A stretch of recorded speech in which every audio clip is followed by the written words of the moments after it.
Good morning all my dear students. Chemistry की class में आपका स्वागत है। बीएससी फर्स्ट ईयर का आज लेक्चर नंबर सेकंड है। बीएससी फर्स्ट ईयर के लेक्चर नंबर फर्स्ट में हमने सिलेबस डिवाइडेशन के बारे में चर्चा की थी और आज हम आपका paper number second organic chemistry और ऑर्गेनिक केमिस्ट्री में यूनिट नंबर फर्स्ट स्टार्ट कर रहे हैं। तो हम जो पेपर स्टार्ट कर रहे हैं आपका पेपर में आपका पेपर नंबर सेकंड है केमिस्ट्री का पेपर सेकंड और सेकंड पेपर में जो हमारा नाम है पेपर का वो है ऑर्गेनिक केमिस्ट्री। ऑर्गेनिक केमिस्ट्री में हम पहली यूनिट प्रारंभ कर रहे हैं और यूनिट नंबर फर्स्ट थी हमारी रासायनिक अभिक्रियाओं की क्रियाविधि। यूनिट नंबर फर्स्ट और पहली यूनिट है रासायनिक अभिक्रियाओं की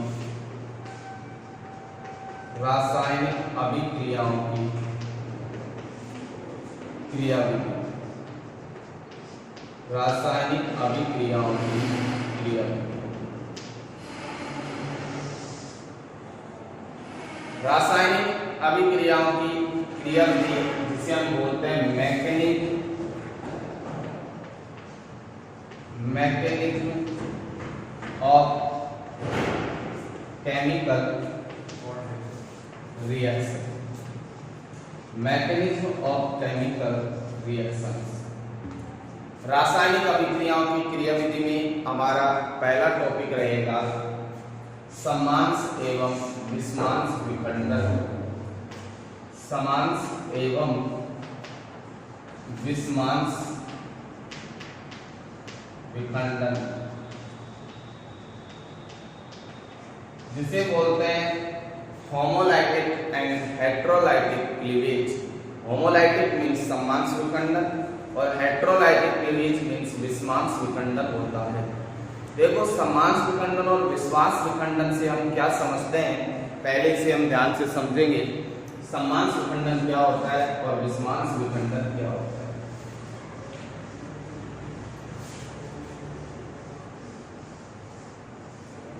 तो सबसे पहले हम देख रहे हैं समांश विखंडन।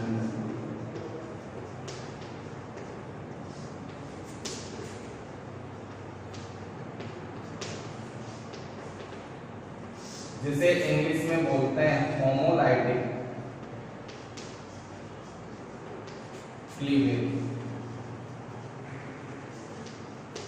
Homolytic cleavage. तो समांश विखंडन से क्या तात्पर्य है, जैसे कोई कंपाउंड है ए और बी के बीच में ये बॉन्ड है और हम इसका क्लीवेज बॉन्ड का करना चाहते हैं अर्थात बंध को तोड़ना चाहते हैं, तो बंध दो प्रकार से टूट सकता है। एक बंध में समांश विखंडन भी हो सकता है और एक बंध में विषमांश विखंडन भी हो सकता है। तो समांश विखंडन और विषमांश विखंडन से क्या है, समांश नाम से पता लग रहा है बंध का समान रूप से टूटना। तो एक बंध है जो कितने इलेक्ट्रॉनों से बनता है, 2 इलेक्ट्रॉनों की साझेदारी से बनता है और जब ये बंध के इलेक्ट्रॉन दोनों दोनों परमाणुओं पर समान रूप से वितरित हो जाते हैं। 2 परमाणु कौन है, ए व बी, तो दोनों बंध के इलेक्ट्रॉन दोनों परमाणुओं पर समान रूप से वितरित हो जाते हैं। तो इस प्रकार के विखंडन को समांश विखंडन कहते हैं और इससे बनने वाले जो कंपाउंड होते हैं वो फ्री रेडिकल अर्थात मुक्त मूलक यौगिक बनते हैं। अब समांश विखंडन कैसे होगा का आपको बताया, ये बंध है जो कितने इलेक्ट्रॉनों से मिलकर बना है, 2 इलेक्ट्रॉनों से मिलकर बना है, जिसमें से एक इलेक्ट्रॉन तो ए परमाणु पर चले जाए और एक इलेक्ट्रॉन बी परमाणु पर चले जाए, अर्थात दोनों इलेक्ट्रॉन दोनों परमाणुओं पर समान रूप से वितरित हो जाए। तो इस प्रकार के विखंडन को समांश विखंडन कहते हैं।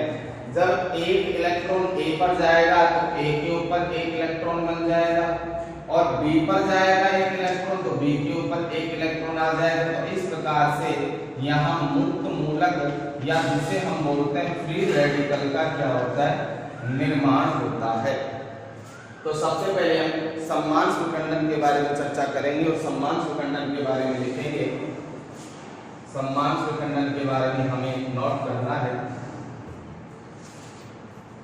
कि इस प्रकार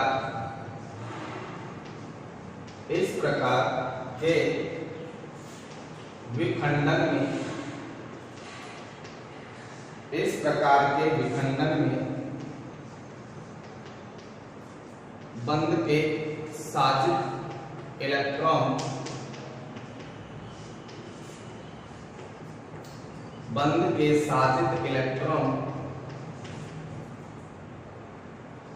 बंधित दोनों परमाणुओं पर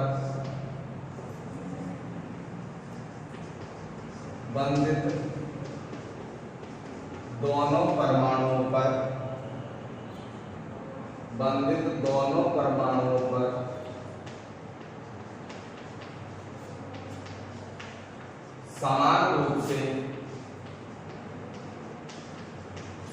रूप से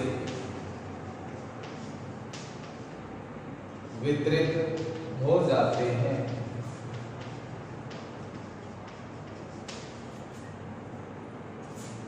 इस विखंडन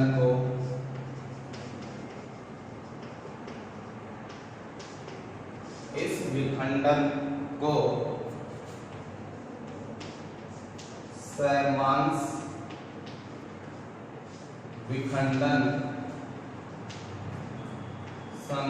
विखंडन कहते हैं।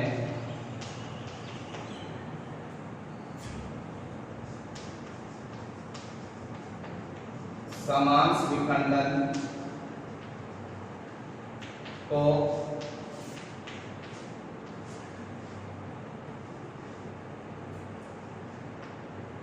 हाफ तीर के चिन्ह से, हाफ तीर ये रहा और हाफ तीर ये रहा, तो समांश विखंडन को चिन्ह से प्रदर्शित किया जाता है। इस चिन्ह से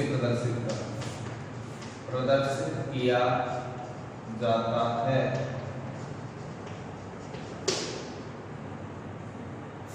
समांश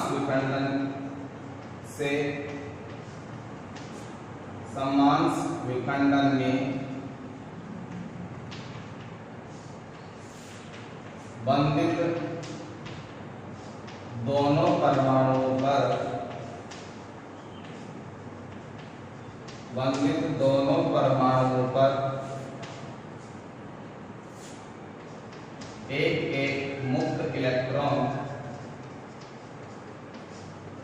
एक मुक्त इलेक्ट्रॉन आ जाने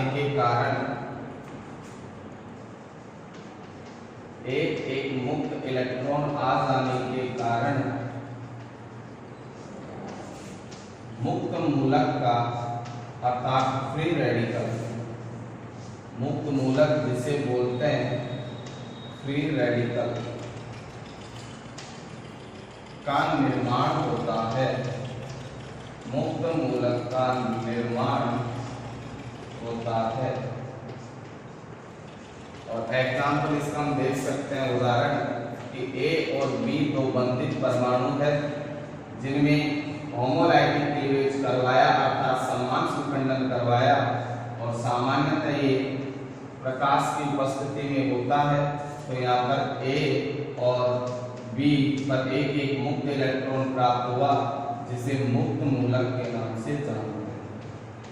मुक्त मूलक हो गया, और आधा इलेक्ट्रॉन मतलब पूरे दो इलेक्ट्रॉनों में से एक इलेक्ट्रॉन तो A पर गया और एक इलेक्ट्रॉन B पर गया, तो हाफ तीर का चिन्ह A की तरफ और हाफ तीर का चिन्ह B की तरफ, क्योंकि एक इलेक्ट्रॉन दोनों पर गए, तो ये हमारे सम्मांश विखंडन का क्या है, चिन्ह। इसे आप यहाँ तक नोट करोगे।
अब इसके बाद हमारे पास जो फ्री रेडिकल बनाए, मुक्त मूलक बनाए, हम उस मुक्त मूलक पर चर्चा करेंगे। तो हेडिंग लगाओगे इसके बाद मुक्त मूलक स्पीशीज, मुक्त मूलक स्पीशीज।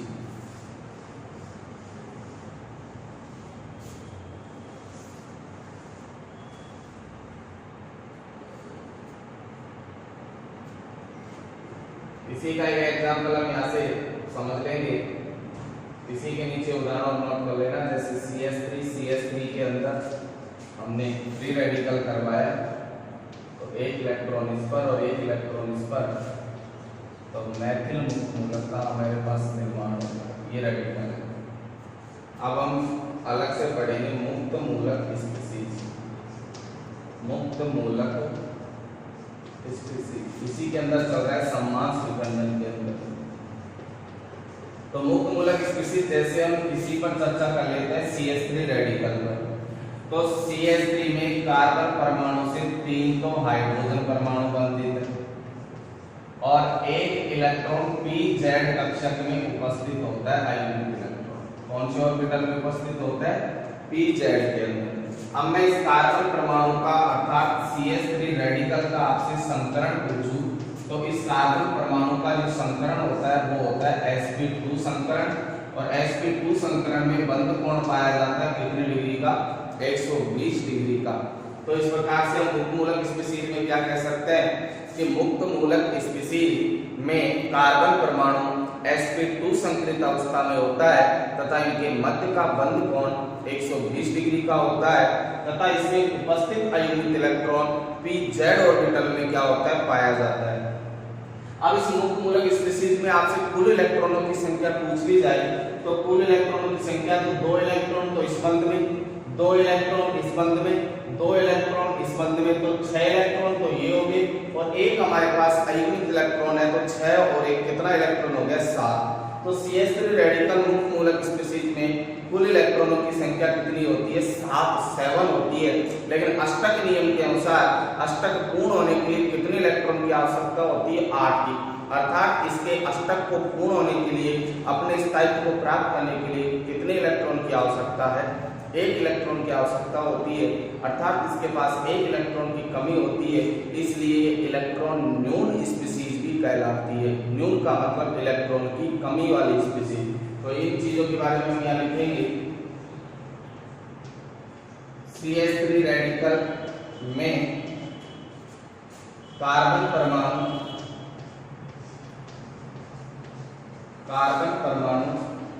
का संकरण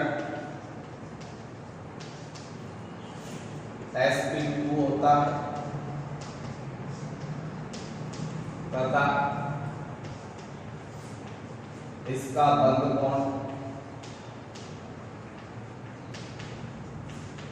120 डिग्री होता है।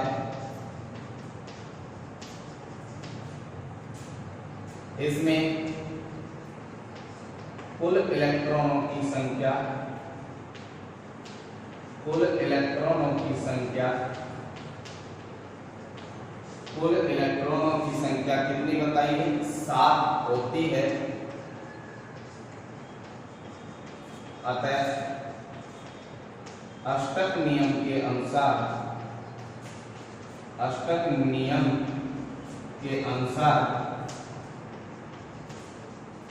इसमें 1 इलेक्ट्रॉन की कमी होती है। इसमें 1 इलेक्ट्रॉन की कमी होती है। अतः यह मुक्त मूलक स्पीशीज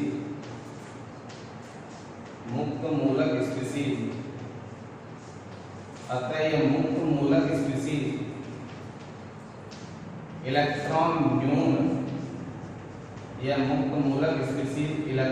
न्यून स्पीशीज कहलाती है।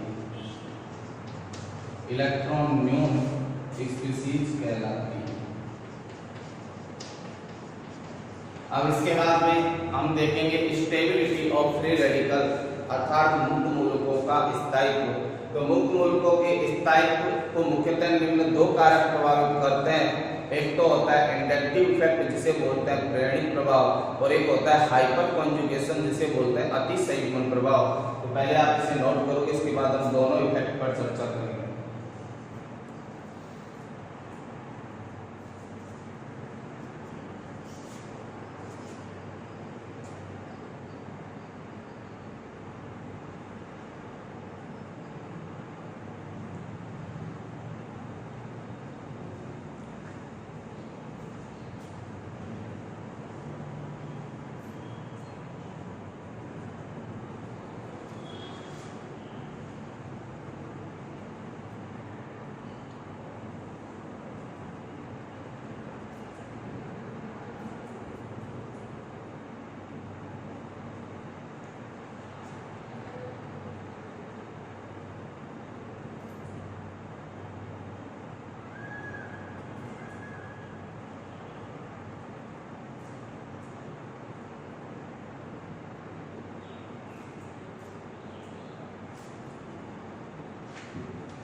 इसके बाद में लिखोगे कार्बन मुक्त मूलक स्पीशीज को प्रभावित करने वाले कारक।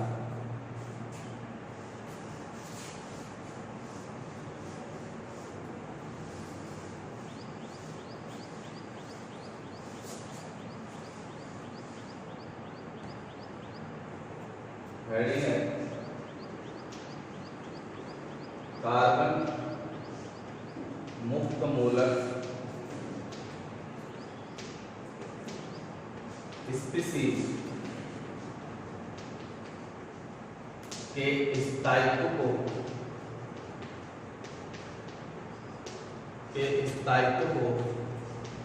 प्रभावित करने वाले कारक।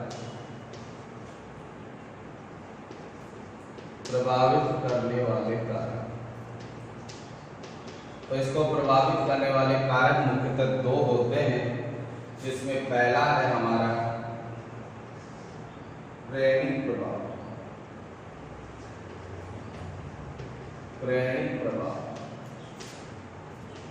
जिसे हम इंग्लिश में बोलते हैं इंडक्टिव इफेक्ट, और इसी का दूसरा नाम है आई प्रभाव। आई प्रभाव दो प्रकार के होते हैं, एक प्लस आई प्रभाव या धनात्मक प्रेरणिक प्रभाव, और दूसरा होता है माइनस आई प्रभाव जिसे बोलते हैं ऋणात्मक प्रेरणिक प्रभाव। ध्यान रखना, जितने भी एल्किल समूह हैं उन सबका धनात्मक प्रेरणिक प्रभाव लगता है, और जो इलेक्ट्रॉन ग्राही समूह होते हैं, इलेक्ट्रॉन को ग्रहण करने की क्षमता रखते हैं, उन सभी समूह का प्रभाव माइनस आई प्रभाव अर्थात ऋणात्मक प्रेरणिक प्रभाव लगता है। तो यहाँ पर लिख सकते हो कि प्रेरणिक प्रभाव दो प्रकार का होता है, सीधा हम यहाँ पर लिख देते हैं, एक प्लस आई प्रभाव और दूसरा होता है माइनस आई प्रभाव। प्लस आई प्रभाव वाले समूह कौन से होते हैं? तो ध्यान रखना, इलेक्ट्रॉन दाता समूह अर्थात इलेक्ट्रॉन दान करने वाले समूह प्लस आई प्रभाव दर्शाते हैं, और इलेक्ट्रॉन ग्राही समूह होते हैं जो इलेक्ट्रॉन को ग्रहण करते हैं, वो माइनस आई प्रभाव दर्शाते हैं। अब इलेक्ट्रॉन दाता समूह कौन कौन से हैं? तो जितने भी एल्किल समूह है वो सब उनका कौन सा प्रभाव लगता है? जितने भी एल्किल समूह, एल्किल का मतलब जैसे CH3 मेथिल, एथिल, प्रोपिल, जितने भी एल्किल समूह उन सब का कौन सा प्रभाव लगता है? प्लस आई प्रभाव लगता है। और इसके अलावा इलेक्ट्रॉन ग्रहण करने वाले समूह हैं जैसे फ्लोरीन, क्लोरीन, ब्रोमीन, आयोडीन, इसके अलावा CHO एल्डिहाइड, इसके अलावा कीटोनिक समूह, इसके अलावा CCl4। तो जितने भी इलेक्ट्रॉन ग्राही समूह होते हैं इन सब का कौन सा प्रभाव लगता है? माइनस आई प्रभाव लगता है। अब आप मुझे एक चीज ये बताओगे कि मुक्त मूलक, कार्बन मुक्त मूलक का इसके पास इलेक्ट्रॉन की क्या थी? कमी थी, और ये अपने स्थायित्व को कब प्राप्त करेगा? जब इसे कोई एक इलेक्ट्रॉन क्या कर देगा? दे देगा। एक इलेक्ट्रॉन देने का मतलब यदि कोई इलेक्ट्रॉन दाता समूह लगा हुआ होगा तो इसका स्थायित्व क्या हो जाएगा, बढ़ जाएगा। लेकिन यदि इसके बजाय मैं कोई इलेक्ट्रॉन ग्राही समूह लगा दूं, अर्थात इलेक्ट्रॉन खींचने वाला समूह लगा दूं, तो इसके पास पहले से ही इलेक्ट्रॉन की कमी थी और यदि इलेक्ट्रॉन कोई खींच लेगा तो स्थायित्व और क्या हो जाएगा, घट जाएगा। तो हम क्या कह सकते हैं कि प्लस आई प्रभाव तो कार्बन मुक्त मूलक की स्टेबिलिटी को, स्थायित्व को बढ़ाता है, और माइनस आई प्रभाव होता है जो कार्बन मुक्त मूलक की स्टेबिलिटी को क्या करता है, घटाता है। तो इसी के इतना लिखने के बाद नोट करेंगे, इसके नीचे पहले इतना नोट कर लो और इसी के नीचे लिख लो कि माइनस आई प्रभाव प्लस आई प्रभाव इज प्रोपोर्शनल टू कार्बन मुक्त मूलक स्थायित्व, कार्बन मुक्त मूलक स्थायित्व। ये तो स्थायित्व को क्या करेगा, बढ़ाएगा। जितना अधिक प्लस आई प्रभाव होगा मुक्त मूलक का स्थायित्व उतना ही क्या होगा, अधिक होगा। और यहाँ लिख लोगे माइनस आई प्रभाव is inversely proportional to carbon मुक्त मूलक स्थायित्व, कार्बन मुक्त मूलक स्थायित्व। तो माइनस आई प्रभाव जितना अधिक होगा वो कार्बन मुक्त मूलक के स्थायित्व को उतना ही अधिक क्या करेगा, घटाएगा। इसे नोट करो।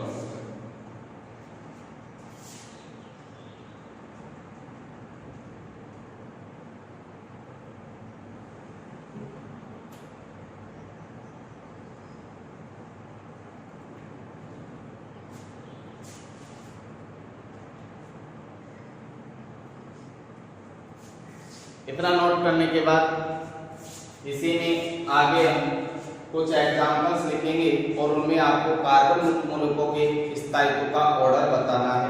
तो ध्यान रखना, जितने अधिक कार्बन की संख्या बढ़ेगी प्लस आई प्रभाव उतना ही अधिक होगा।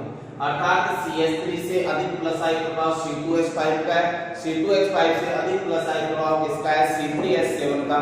तो जैसे जैसे कार्बन परमाणु की संख्या बढ़ने पर प्लस आई प्रभाव में भी क्या होती है, वृद्धि होती है।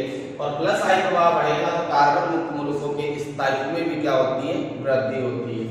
तो यहाँ आगे हम लिखेंगे नोट लगा के इसी के नीचे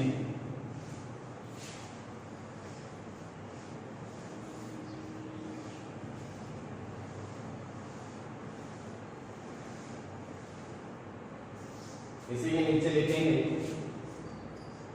प्लस आई प्रभाव के बढ़ने पर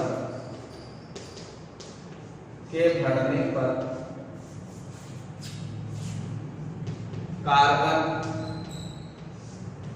मुक्त मूलकों का स्थायित्व, कार्बन मुक्त मूलकों का स्थायित्व बढ़ता है, कार्बन मुक्त मूलकों का स्थायित्व बढ़ता है। एग्जाम्पल जैसे उदाहरण,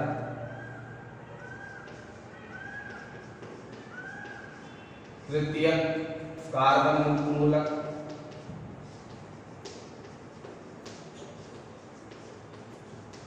एक है द्वितीय कार्बन मुक्त मूलक,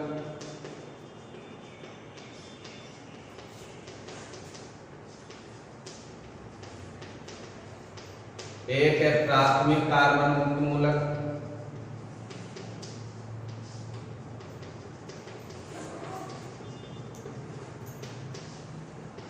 और एक है केवल CH3 रेडिकल। और आपसे पूछ ले कि इनमें स्टेबिलिटी का ऑर्डर बताइए, तो तृतीय कार्बन मुक्त मूलक की स्ट्रक्चर इस प्रकार से होती है, CH3 इससे 3 कार्बन परमाणु जुड़े हुए होते हैं, ये कार्बन है जो मुक्त मूलक है। द्वितीय कार्बन मुक्त मूलक की स्ट्रक्चर हमारी इस प्रकार से होगी,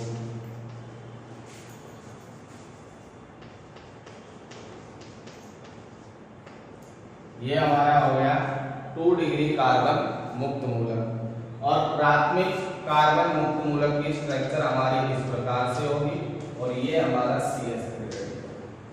और आपसे पूछ लिया जाए कि तीनों चारों एग्जाम्पलों में बताइए कि सबसे ज्यादा कौन से मुक्त मूलक का स्थायित्व होगा, तो मैंने अभी बताया था एल्किल समूह का कौन सा प्रभाव लगता है, प्लस आई प्रभाव। तो यहाँ कितने इंडक्टिव इफेक्ट लग रहे हैं, 3 प्लस आई प्रभाव लग रहे हैं, और तीनों के इलेक्ट्रॉन किसकी तरफ जा रहे हैं, कार्बन की तरफ, अर्थात कार्बन के पास इलेक्ट्रॉन की जो कमी थी, ये इलेक्ट्रॉन दाता समूह इस इलेक्ट्रॉन को दान करके इसके अष्टक को क्या कर देते हैं, पूर्ण कर देते हैं, अर्थात इसके स्थायित्व को क्या कर देते हैं, बढ़ा देते हैं। इस तरफ देखें तो कितने प्लस आई इफेक्ट लग रहे हैं, 2 प्लस आई इफेक्ट लग रहे हैं, एक इस CH3 का और एक इस CH3 का। और यहाँ देखें तो सिर्फ कितना लग रहा है, 1 प्लस आई इफेक्ट लग रहा है, यहाँ देखें तो एक भी प्लस आई इफेक्ट नहीं है। तो बताओ सबसे ज्यादा प्लस आई इफेक्ट किसके अंदर लग रहे हैं, तृतीय कार्बन मुक्त मूलक में। और मैंने कहा था जैसे जैसे प्लस आई प्रभाव बढ़ेगा तो कार्बन मुक्त मूलकों का स्थायित्व क्या होगा, बढ़ेगा। तो बताओ सबसे ज्यादा स्टेबल कौन सा होगा, तृतीय कार्बन मुक्त मूलक, उससे कम स्थायी कौन होगा, द्वितीय कार्बन मुक्त मूलक, उससे कम स्थायी प्राथमिक, और सबसे कम होगा CH3 रेडिकल। तो ये इनके स्थायित्व का ऑर्डर होगा। और एग्जाम के अंदर ये क्वेश्चन आपसे पूछा जा चुका है और पूछ भी सकता है आगे कि कार्बन मुक्त मूलकों के स्थायित्व को समझाइए या कार्बन मुक्त मूलकों के स्थायित्व के क्रम को लिखिए। आपको एग्जाम्पल दे देगा कोई और वहां से आपसे उसका स्टेबिलिटी का क्या पूछ लिया जाएगा, ऑर्डर पूछ लिया जाएगा। तो इसे आप यहाँ तक नोट करोगे और उसके बाद अगला क्वेश्चन आपको दिया जा रहा है जिसे आप सोल्व करोगे। नीचे लिखोगे निम्न कार्बन मुक्त मूलकों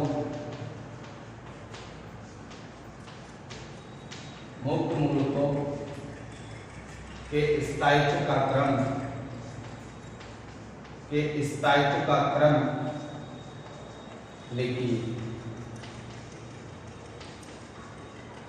और आपको एग्जांपल दिया हुआ है CH3 CH2 radical, CH3 CHCl radical या Br रेडिकल, और एक उदाहरण दे दिया CH3 CH3 रेडिकल। 3 एग्जांपल दे दिए और आपसे कहा है कि स्टेबिलिटी का ऑर्डर बताइए। देखो हमें इसका स्टेबिलिटी का ऑर्डर लिखना हो तो ये फर्स्ट संख्या पर है, ये सेकंड नंबर पर है और ये थर्ड नंबर पर, और हमें ऑर्डर इनका व्यवस्थित करना है, इसका ऑर्डर क्या होगा। तो यहाँ देखिए इस रेडिकल पर कितना प्लस आई प्रभाव लग रहा है, मैथिल समूह का प्लस आई प्रभाव लग रहा है। यहाँ देखिए एक मैथिल समूह का प्लस आई प्रभाव लग रहा है, लेकिन ब्रोमीन का साथ में कौन सा प्रभाव लग रहा है, माइनस आई इफेक्ट लग रहा है। और इसके अंदर देखें तो यहाँ 2 मैथिल समूह के प्लस आई प्रभाव लग रहे हैं। तो हम देखें तो सबसे ज्यादा प्लस आई प्रभाव कौन से के अंदर है, थर्ड नंबर के अंदर है। तो सबसे ज्यादा स्टेबल कौन सा होगा, 3 नंबर वाला होगा।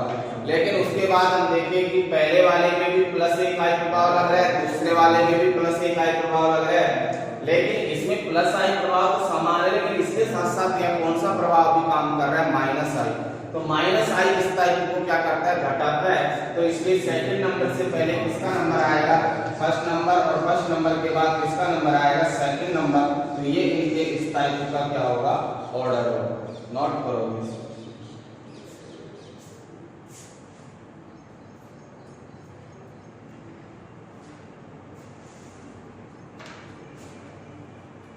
इसके बाद ये हमने प्रेरणिक प्रभाव देखा मुक्त मूलकों के स्थायित्व को प्रभावित करने वाले कारकों में।